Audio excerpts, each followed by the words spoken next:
So welcome back everyone. Once again, this is Kevin from CSMI in Australia. Today, I'm going to do a video on the hydraulic RC forklift. So in the last video, we did speak about the hydraulics itself, where I did have a hose that did burst on the inside, and we went ahead. Today, I'm going to talk about the overall forklift itself. So thanks for your questions and your emails as always. The top part is actually made of metal. Super construction, very light, very sturdy. It's not flimsy, it's quite rigid. You've got 4 bolts to actually secure it to it, and you need to take this off if you want to fill the oil and hook a receiver. The good thing is it's got 2mm bolts. They do provide you with some tools like a hex socket to open the bolts. There's an exhaust pipe and there's a fuel filling cap. This comes in the kit, so it's pretty handy. I'll bring the camera closer so you can actually have a look. I've got a pointer up here. You can see that's the tank in there with the filler cap, and then you've got 2 servos. One is used for tilting the spreader and the other is actually to lift the forks up. So that's pretty much what's on the inside, but there's a more detailed video showing the entire forklift. There's a separate video if you want to have a look. What else can I share with you? I'm using a DC power supply today because I don't have a 7.2 volt battery. This helps me facilitate the power as and when required, and I can adjust it to pretty much anything that I need. Pretty handy to get one of these if you're constantly testing. Going ahead, counterweight at the back, solid, die cast, heavy. Very beautifully crafted and constructed, good finish on the paint.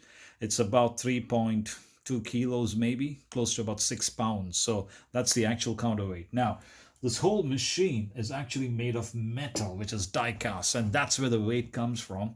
And that's why it's so robust, and it's probably the best value for money when you compare to any other forklift that's out in the market. You couldn't beat it for the price.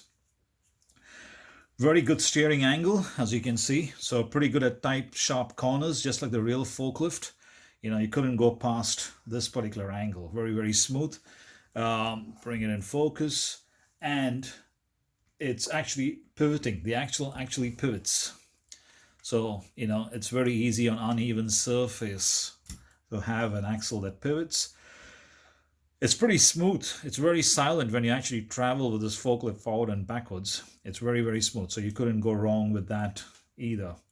What else can I share with you? Okay, let's go and do a hydraulic lift test and see if the valves actually hold under the weight. So I'm going to put this counterweight back onto it, and we'll put this cab back so it gets the advantage of a little bit of weight while it's trying to lift. And I'm going to put my power supply on. You'll hear the ESC beep. Give me a second.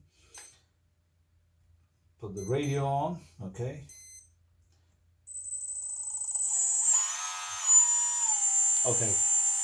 So that's the hydraulics on. Now, let's go with the 2 kilos. I'm confident this is going to be really easy for it to actually lift. That's the spreader. Spreader goes back. Okay, that's going to be a real easy lift. I'm going to pump the hydraulics up. So the hydraulics is actually set up on a proportional dial. So I don't really like to run all my hydraulics at 100%. So I'll put it on the dial where I can stop it or I can crank it. It just gives me the option of what RPM I want my hydraulics to run. Okay, so what I'm going to do is set it up at about 60 or 70%, and you can see 2 kilos, not a problem. It's just easy. Right? So I don't have anything between 2 and 3 kilos. So first we're going to perform a static test. That's 4 kilos there, guys. Okay, so let's see at 4 kilos what it exactly does. So I'm just going to make sure.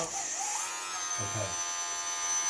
So that's a static test where there is no creep on the hydraulics, which means it's holding its weight. Now, That's pretty impressive, considering its own weight is only 3.5 kilos, and it's able to pick up more than its own body weight, which is 4 kilos. So that's pretty impressive, right? Now I'm going to try to see if it'll actually lift it. I'm going to increase the hydraulics again. That's 100%. So it's not really picking it up at 4 kilos. So what I'm going to do is give it a slight nudge to see how much it actually needs. That's a slight nudge, very slight nudge. So 4 kilos maximum boom height, doesn't tip over. I'm guessing it's going to pick up between 3.5 kilos to 3.8 kilos. Now, for all our viewers who use Imperial, I don't know what the conversion is, but I'm guessing it'll probably be about 7 pounds or thereabout. So for a small forklift to pick up close to 7 pounds, and in a static hold its hydraulic pressure and not leak, I think is pretty impressive.